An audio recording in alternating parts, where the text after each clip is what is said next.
Hi, this is Dr. MJ coming to you from beautiful Boston, Massachusetts.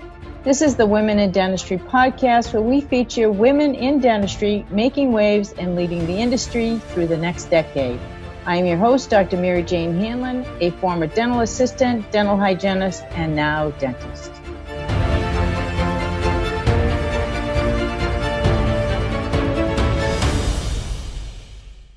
Dr. Tamara Berg is a 1995 graduate of the University of Oklahoma College of Dentistry. She has held many leadership roles in organized dentistry, including active in the American Dental Association on the Council of Membership, past president of the Oklahoma Dental Association, past president of the American Association of Women Dentists, and active in the OK Mom, which is the Oklahoma Mission of Mercy. She has served as a chair of the event in 2011 in Oklahoma City. Dr. Berg maintains a general practice in Yukon, Oklahoma, where she resides with her husband Lowell and two sons. Please help me welcome Dr. Tamara Berg. So let's start with your story. A little bit about how you got into dentistry and what made you choose dentistry as a profession. And then I want to talk a little bit about your leadership roles and how you transitioned into some of those and what impact it was, who might have had impact on you to enter organized dentistry, because I know that's critically important to you in your career. Don't forget to hit the subscribe button to our channel, and also don't forget to hit the bell so you never miss out on a single episode. Thanks so much. So when I was about 13 was when I first looked at dentistry. I had a friend, very good elementary school friend, whose dad was an oral surgeon. And so I kind of, saw that side of it. And then I had a coach whose husband was a orthodontist. And so I saw that and I kind of, oh, this looks interesting to me. And then I actually went through orthodontics myself and saw what a change it was. And I was like, I'm going to talk to my dentist. So I was just going in for regular cleanings. I just mentioned to my dentist that I might be interested in it. And so we just started that conversation. I'd always known I liked science and math. And so I was going to go that direction anyway. But then that's when I nailed down. It wasn't until I got to undergrad that I had professors ask me why I wasn't going medicine. And I was like, ooh, I hadn't even thought about medicine. I had always just been on a dentistry path. And at that time, I shadowed a few dentists in the area just because I thought, ooh, maybe I am missing this. Maybe it should be medicine. And I just fell more in love with it after that. I shadowed female dentists, and one of the female dentists I shadowed had her children in the practice. And I just knew, okay, that's what I want to do. So I just stayed the dentistry path from about 13 on and planned on going back to Texas to go to dental school. I grew up in Texas, but I came to Oklahoma to go to undergrad. I went to our church religious. It was actually a regional type school. And so that's where I went to undergrad. But then I met a boy and got married. And so then I stayed and applied here at OU and was accepted to OU. And so that's where you've been ever since. I've been here ever since. Yeah. 25 years ago is my dental school class. So. Wow. That's amazing. That's amazing. So what's the single best piece of advice you've ever received in your life? Probably just be yourself. I think probably the one thing, whether that's at home or whether that's in the office or even when you go to dental meetings, just be yourself. Don't try to be somebody different. Don't try to act like somebody that you're not. It'll stick out that you're being fake. And so just be yourself. That's probably the biggest thing. I know so many of us, the authentic side of us comes out, and people like that side much more. And you engage with your patients so much more when you show that side, especially some vulnerability. People who try to hide that they are vulnerable or, even slightly afraid of something, that fear is in all of us. We exposing it sometimes makes it go away. So, and especially when you have people around you, I find the dental community to be one of the most collaborative and engaging communities I've ever seen. I don't think that medicine is like this. I don't think any other profession is very much like this. We just come together. And I think that just through the last couple of weeks through COVID-19, that's purely evident as far as I'm concerned. Have you seen I know you shared the Oklahoma mom event, and I'm sure you see that all the time when you're doing your events. Well, and even through this COVID, I've had a lot of people reach out to me that I used to be, maybe mentor when they were students, Mm-hmm. practicing in other parts of the state or even in other parts of the country. And they've reached out and, wanted to know what I'm doing, what's going on. And so, if I didn't have those relationships and that networking and still let them call me or text me or whatever, I mean, it's been a hard thing to get through for everybody, but it's nice to call somebody that you already know and you know that they're going to be honest with you and say, this is what I'm doing. It may not be the right answer either. Most of the time when I first got those calls, I just said, this is new. This is unprecedented. I haven't been through anything like this. No one has. And so, we're learning as we go, but this is what I want to do for my staff. And this is what we're going to do. Right. Did you close right away? I closed on March 26th when our governor mandated it. Mm-hmm. We worked that spring break week, I guess, when some offices decided to close spring break week. We worked that week and then we closed in the middle of the following week. Right. Yeah, it certainly has been a journey. Is there anybody in the field who really inspires you and allows you to do more of what you're doing because they inspire you? I have a lot of local mentors and even some national mentors, but I kind of got my feel for Women's Dental Organization, the AAWD, through Mary Martin. She was a professor when I was in dental school, and she was one of their presidents. And so she's a very close, dear friend. And so she kind of helped me in that direction and continues today. And then I have some other colleagues, Dr. Krista Jones, who was very active in our state. And she's been like our Speaker of the House, and she's a past president of Oklahoma. And so she's somebody I'm really close to, and they've always encouraged me to stay involved in leadership and be that female voice in leadership. And it's outstanding. Mentors too. I mean, I have the males, and it was really probably a male dentist that first told me when I got out and was new dentist. He said, start coming. We need to see you to be able to realize that, if you just come once and don't come again, nobody will learn your name. So come back again, bring a friend if you want to, but keep coming back and then they'll learn your name. What a nice piece of advice to give. That's very supportive. That's excellent. Who has helped you most to get where you are today? What have you had leaders in other roles reach their hand back and pull you forward with them? Yeah, I would say probably both those two people I named, Dr. Martin and Dr. Jones. They wouldn't let me give up. They also helped, along the way in a lot of committees.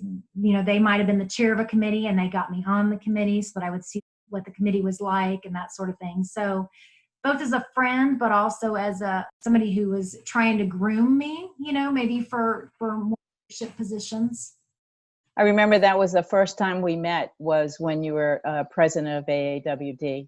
And it was such an honor to meet you because, here you are leading a national organization.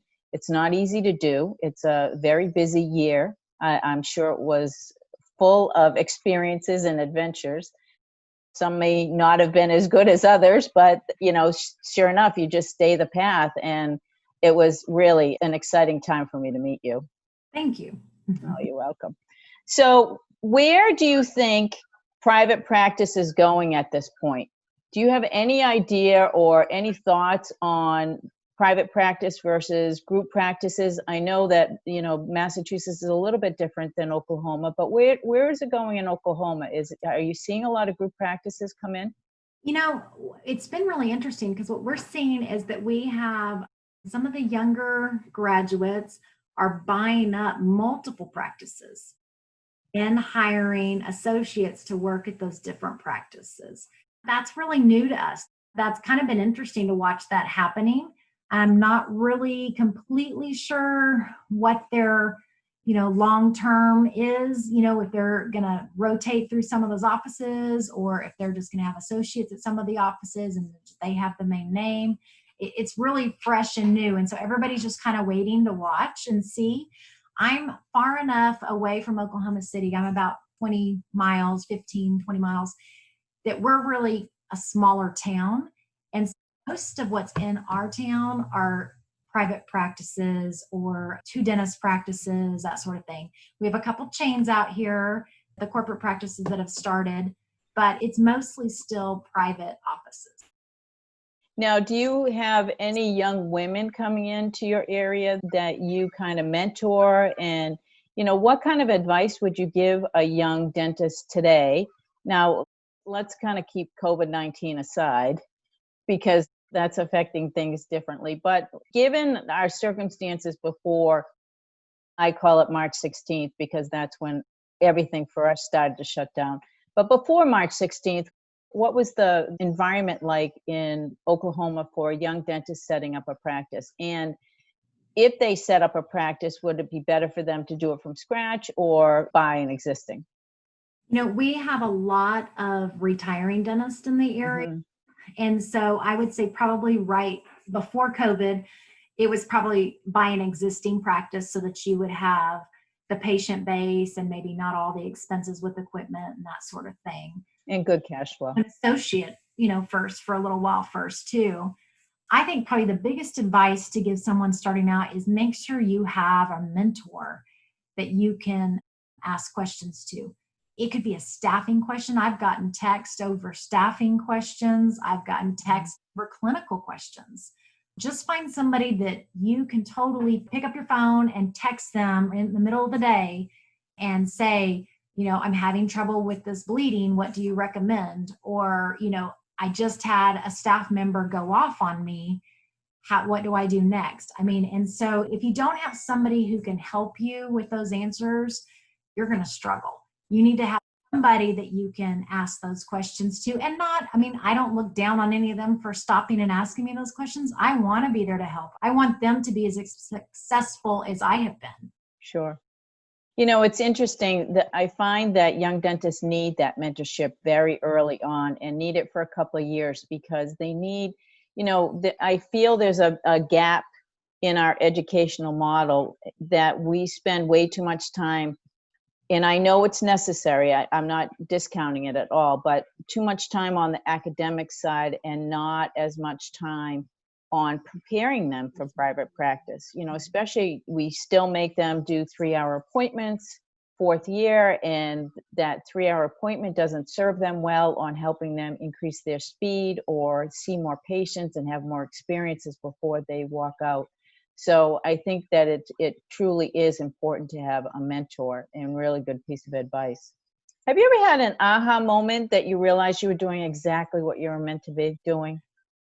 I think I've had a few moments in the chair with a patient where you were able to maybe totally change their smile, or maybe somebody who was edentulous and you were able to give them some teeth and, they end up in tears and you're in tears before it's all over. And you're just like, yes, this was my calling. This is where I'm supposed to be type thing. So I think that over the 25 years, I think I've had a few of those times where just patients are so grateful and so touched. I did get to help with the bombing in 1995. That was here in Oklahoma City. And that was one of those experiences where everybody around couldn't do anything. Nobody knew how to help. And even as a student, I was able to help. And I thought, this is what I've been trained to do. So even very early on, I knew that I had the background and had the training to do something different where, a normal layperson wouldn't be able to go in and do that tooth identification. And that was a special skill set and knowledge that I had learned that I could do. So I think those are probably big aha moments. Absolutely. Absolutely. I share that experience with you. One of my patients died in 9/11 in the first plane crash, and they called. I remember getting the call to my office and asking for his radiographs. And I remember just kind of falling apart. It was devastating to know that someone's husband, father, son, I saw the whole family. So it was a really tough experience, but nonetheless, it taught me a lot about being prepared for an emergency and what to do in an emergency and get ready for things. So not that I didn't have records on top of my records, I wasn't on top of things, but the bottom line is this is why you need to be, right? So, you know, that if sometime you ever get the call, you are prepared. Have you had any obstacles in your life that are memorable that you have had to overcome? Anything in your professional life or personal life that might have been really traumatic, but you overcame them? Yeah, so my husband and I were married 9 years and went through infertility before we ever were able to have kids. So our oldest, Karsten, who's now 20, he was after many years of infertility treatments, and he was actually surprised on a break. You know, we were shocked. But then there's 5 years between them, because then we went back on the infertility cycle, and we did 3 in vitros, and Clayton was our 3rd in vitro attempt, and he had a twin that I lost early on. Oh, But so we went through the whole in vitro thing. So personally, that's been a very hard obstacle that we've gotten through. But now I have 2 wonderful, healthy boys.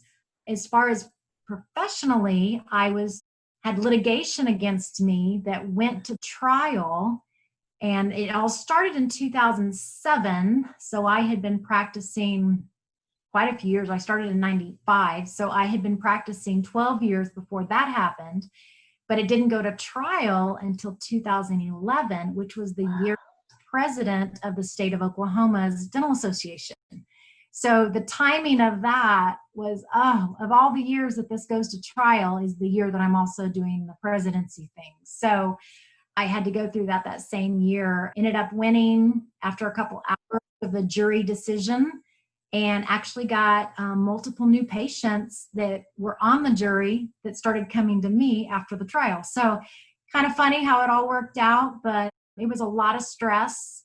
And of course, at that time, I had 2 small boys and having to go through a trial, and I don't wish that on any of my colleagues.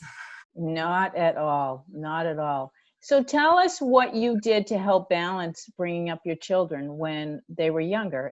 Did your husband and you share responsibilities? You know, I know it's a little bit different now.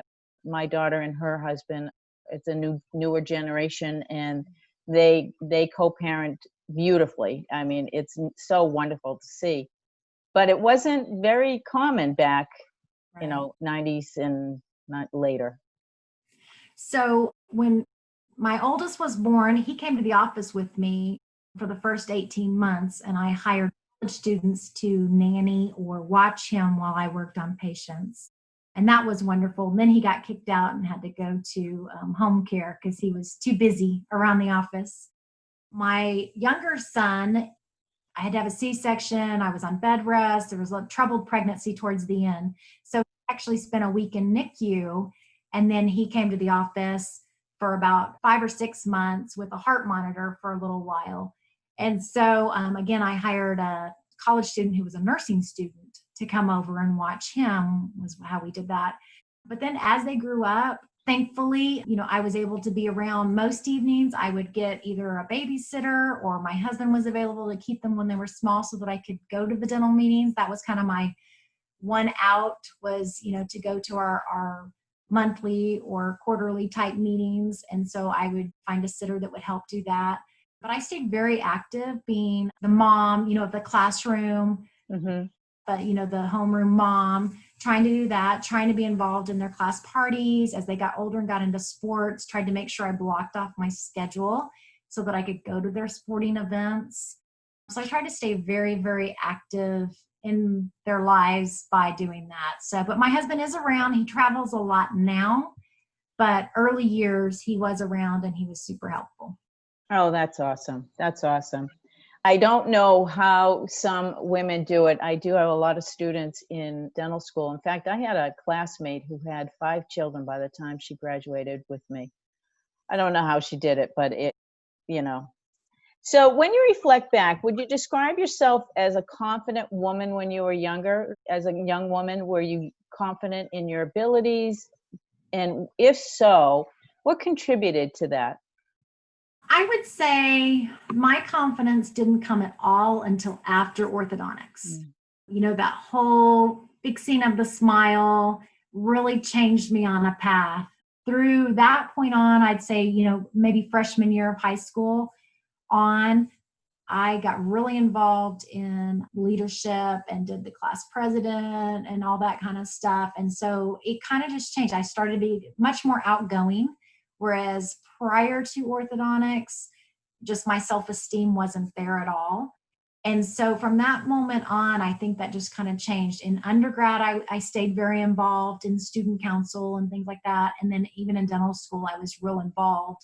We didn't have a large ASDA group at that time, but I was very involved in the Women's Dental Association. We had a chapter at our school then. So that got me on the path. And that's kind of always been my passion, or my focus was leadership and serving on boards and committees. I like it. You know, I know a lot of people, they say that's not their thing, but I've always found that very interesting. You're absolutely right. I find doing the volunteer activities to be very rewarding personally. Even though it's a lot of work, I find it very rewarding because it makes you feel better to contribute and at least help organizations get from one point to the next. And, you know, it all depends on us. The future of dentistry depends on what we do today.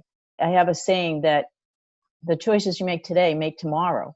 So make a good choice today. You know, that's just been my motto for a long, long time. What's your favorite way to relieve stress? I know that you've accomplished a humongous task, and I'm sure our listeners would love to hear about it. You have lost how much weight?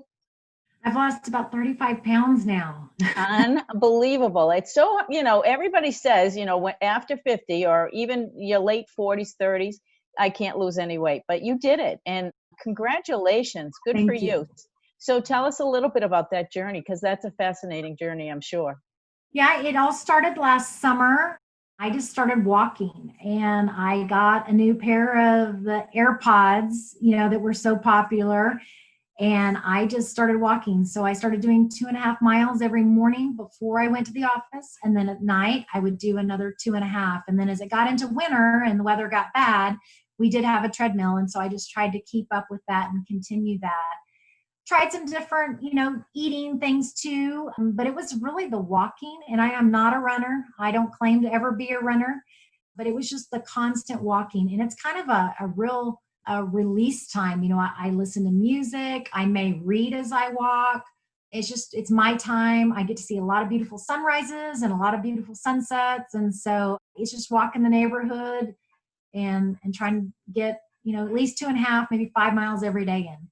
Good for you. That's amazing. That's really very amazing and inspirational for sure, because so many of us think that, you know, it's hard to do. But just making one tweak in our habits can make a world of difference. And I love driving and walking and being outdoors and listening to books myself, because I find it's a great way to fit in something that I really don't have the time to do. You know, a lot of times I don't have the time to sit and read, but I love books. I always have. And I love learning new things. So it's a great way to do it. Good for you. Thank you. Is there any other things that you like to do? Outdoor activities, hiking, golfing, any of those things? I like to garden, and I like to read by the pool. We have a pool in our backyard. And so in the summer months when it's hot, I like to climb in the pool and just have my book there and just stand and read. But I like to garden. I have flowers and I have a vegetable garden, and I love to get my hands in the dirt and pull weeds even at night. You know, if I get home and it's nice outside, I'll just walk around the backyard and pull weeds, and it's therapeutic. I have to agree with you 100%. I don't know how anybody can't be out in the yard and be like messing with the ground. I get out there and I start lugging rocks and I'm pulling up trees, and I've just redone my whole yard in the last 4 years. So it's almost done. It's almost there, but not quite, but almost. But we don't get to start our gardening. You and I were talking about that last week. I don't get to start my gardening until another month. I planted a couple of bulbs this past weekend, but you know, they're not going to show their faces for quite some time there. So do you have any personal mantra or motto that you live by? I have one on my wall here in my office, and it's a verse. It's from Esther 4:14, and it says, "Perhaps this is the moment for which you have been created." Ah, It's kind of just been, you know, whether it's professional or whether it's a staff member or whether it's something along my journey in dentistry, It's like, okay, maybe this is why you're in this spot going through this adventure right now, is because you were placed here. Yeah, I don't think there's any coincidences. I think everything in life is happening exactly as it is supposed to. There's no accidents as far as I'm concerned. Obviously, we don't want accidents to happen to people. They happen. I don't know why, but that's, for our maker to decide at some point down the road, right? Do you have a guilty pleasure or a secret dream that you'd like to share? I am a big beach, sun, pool person. And so anytime I can get to the beach or outside, that's kind of my getaway. So I would say, we've done a lot of traveling, but I'd say just still going to beaches is kind of on our to-do list. We love doing that.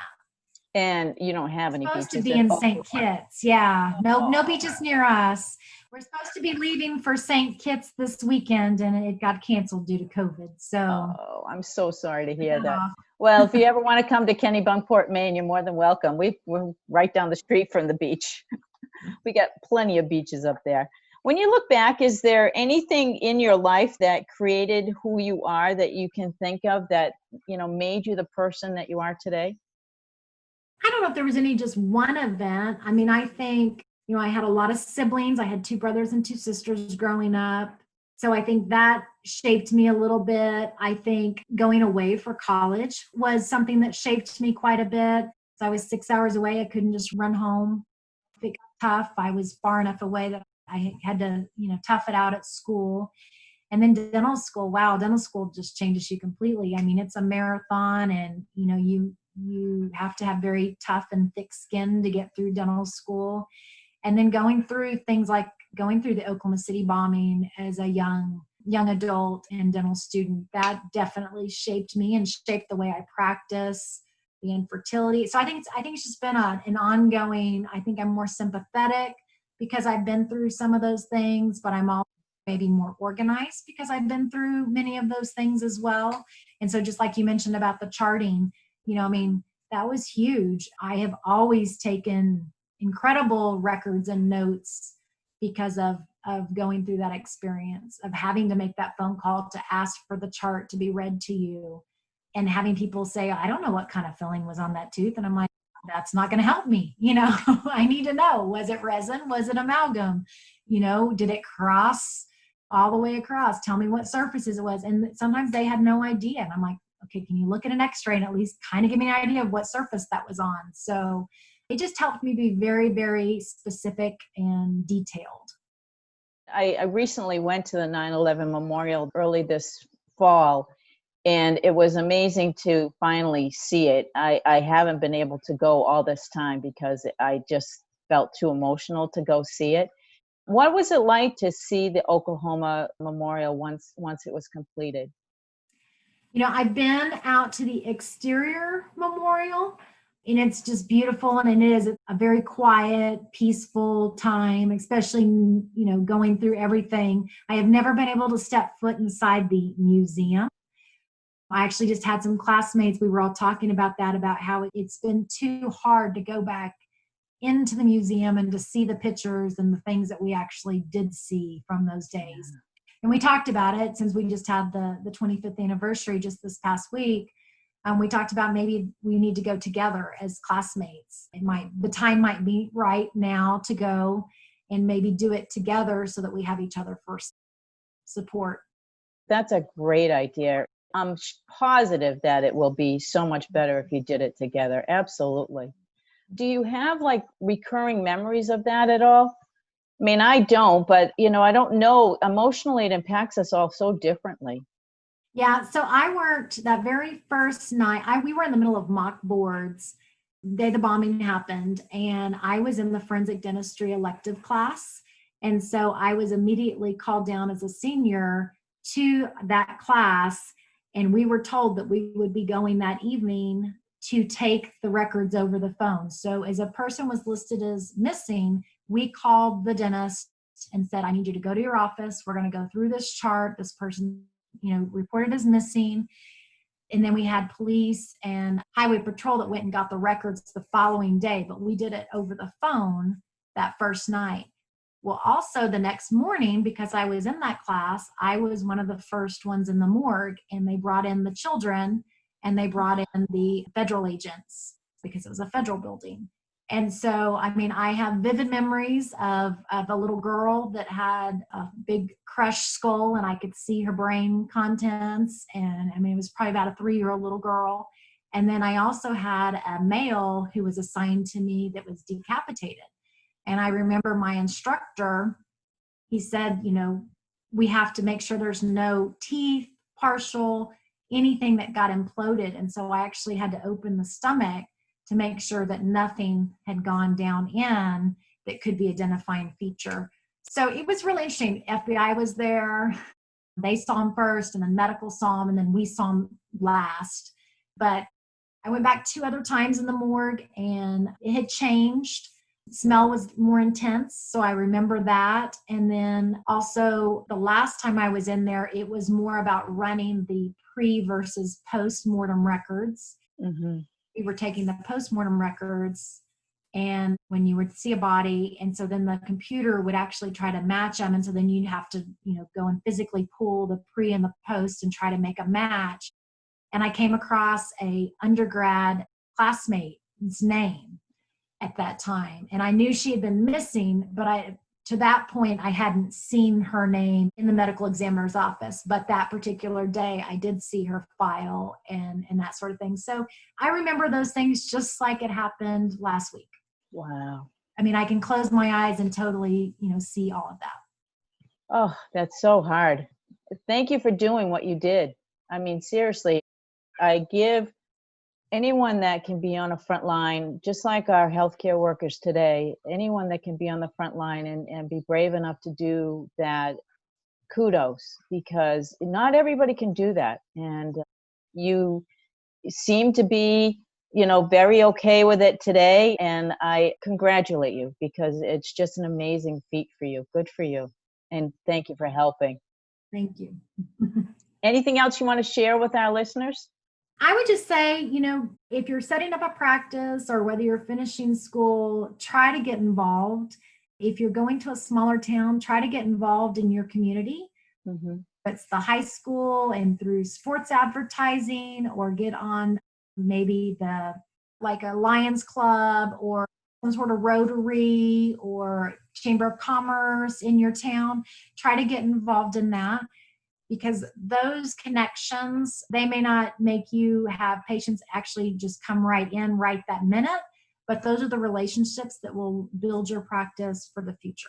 So true. So true. I think you have to be involved in your community in order for people to know who you are and trust you before they'll show up at your door. I totally agree with that. Well, it has been a pleasure to have you on the show today. Thank you so much for your insight and your inspiration. We really do appreciate it.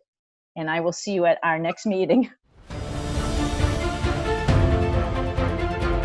Thank you so much for listening to the Women in Dentistry podcast with Dr. MJ Hanlon. If you like our show and want to know more about us, check out our website, thewomenindentistry.com, or please leave us a review on iTunes. Join us for our next episode as we bring you another amazing woman leading the way for the next generation.